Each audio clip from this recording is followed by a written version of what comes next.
శ్రీమాత్రే నమః. ఓం గురుభ్యో నమః. ఓం శ్రీకృష్ణాయ నమః. అందరికీ నమస్కారం అండి. మాఘమాస పురాణం 5వ రోజు 5వ అధ్యాయంలోకి వచ్చేసాము. మీ అందరి అభిమానం ఆ విష్ణు భగవానుడి ఆశీర్వాదంతో ఇంతవరకు చాలా చక్కగా జరుగుతుంది. ఇక మీదట కూడా ఇలాగే జరగాలని మనస్ఫూర్తిగా కోరుకుంటున్నాను. ఇక వీడియోలోకి వెళ్ళే ముందు ఇదే మొదటిసారి మా ఛానల్ చూసినట్టయితే లైక్ చేయండి, షేర్ చేయండి, సబ్స్క్రైబ్ చేసుకొని పక్కనే బెల్ ఐకాన్ ఉంటుంది. దాన్ని ట్యాప్ చేసి ఆల్ అని బటన్ క్లిక్ చేస్తే మేము చేసే ప్రతి వీడియో మీకు నోటిఫికేషన్గా వస్తుంది. అలాగే ఈ వీడియోల మీద మీకు ఎలాంటి సలహాలు సూచనలు ఇవ్వాలన్నా దయచేసి మా కామెంట్ బాక్స్లో కామెంట్ అయితే పెట్టండి. ఇక ఆలస్యం చేయకుండా వీడియోలోకి వెళ్ళిపోదామండి. 5వ అధ్యాయము మృగశృంగుని చరిత్ర. ఆ బ్రాహ్మణ యువకుడు కుసురుని కుమారుడు గనుక కౌసుడు అని పిలువబడుచున్నాడు. అతన్ని మృగశృంగు అను పేరుతో కూడా పిలుస్తున్నారు. అది ఎట్లా అనగా అతడు కావేరి నది తీరమందు ఘోర తపస్సు చేయుచున్నాడు కదా. అప్పుడు అతను శిలువలే నిలబడి దీక్షతో తపస్సు చేసుకుని సమయంలో ఆ ప్రాంతమందు తిరిగాడు మృగాలు జంతువులు తమ యొక్క శృంగారములచే నతనిని గిడినవి. అందుచే అతని మృగశృంగుడు అని పేరు సార్థకమైనవి. వివాహమైన కన్య గుణములు. మృగశృంగునకు యుక్త వయసు వచ్చింది. అతనికి వివాహం చేయవలనని తల్లిదండ్రులు నిశ్చయించిరి. ఈ విషయము మృగశృంగునితో చెప్పిరి. మృగశృంగుడు వారి మాటలు ఆలకించి ఇట్లు పలికెను. పూజలకు తల్లిదండ్రులారా, నా వివాహ విషయమై మీరు తలపెట్టిన కార్యక్రమం అయినను వివరించితిరి. అయినను నా అభిప్రాయము కూడా ఆలకింపుడు. అన్ని ఆశ్రముల కంటే గృహస్థాశ్రమం మంచిదని దైవజ్ఞులు నుడివిరి. అయినను అందరూ ఆ సుఖము పొందలేకున్నారు. దానికి కారణం ఏమనగా ప్రతి పురుషునకు తనకు అనుకూలవతి యగు భార్య లభించినప్పుడే గృహస్థాశ్రమం యొక్క ఫలితము సిద్ధించును.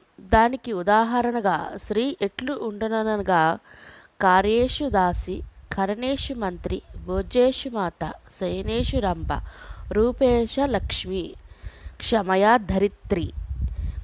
ఇవి 6 ధర్మాలు ఉండవలనని స్త్రీ గురించి వర్ణించి ఉన్నారు. అనగా ఇంటి పనిలో దాసి వలె, రాచకార్యములో భర్తకు సహకారిగా మంత్రి వలె, శయన మందిరంలో రంభ వలె, భోజనం విషయంలో తల్లి వలె, రూపమున లక్ష్మి వలె, శాంత స్వభావంతో భూదేవి వలె స్త్రీ 6 విధముల వ్యవహరింపవలెను.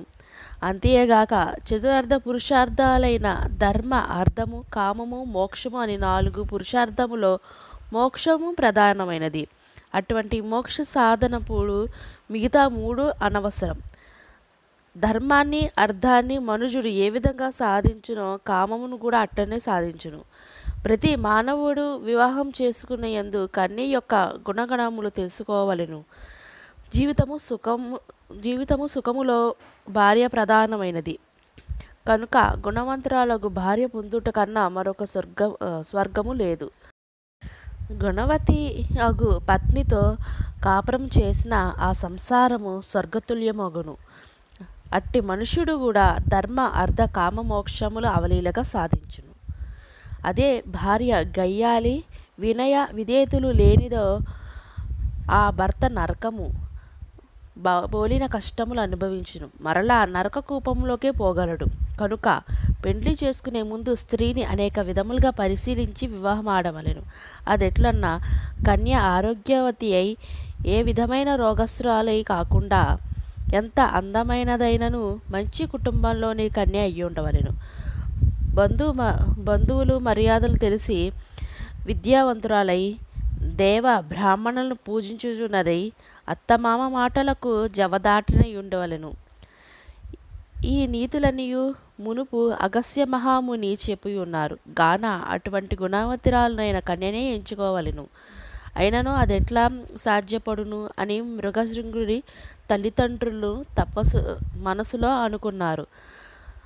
ఆ సంశయం తెలియజేసి కుమారుణ్ణి మాటలకు తండ్రి సంతోషించి మరలా ఇట్లు పలికెను.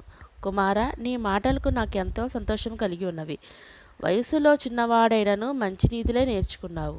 నీ అభిష్టం నెరవేరాలని మనస్ఫూర్తిగా కోరుకుంటున్నాము.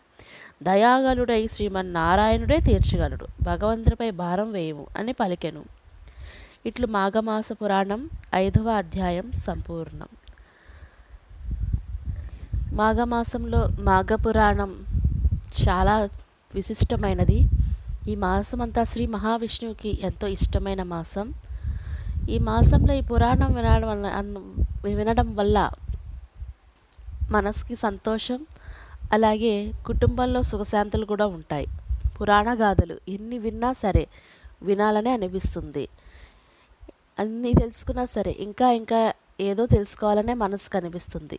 కాబట్టి చక్కగా అందరూ పురాణాలు చదువుతూ ఆ భగవంతుడిని ధ్యానం చేస్తూ అంతా మంచిగా జరగాలని కోరుకుంటూ సర్వేజన సుఖినో భవంతు. ఇంకొక మంచి అధ్యాయంలో మళ్ళీ కలుసుకుందాం. అంతవరకు సెలవు.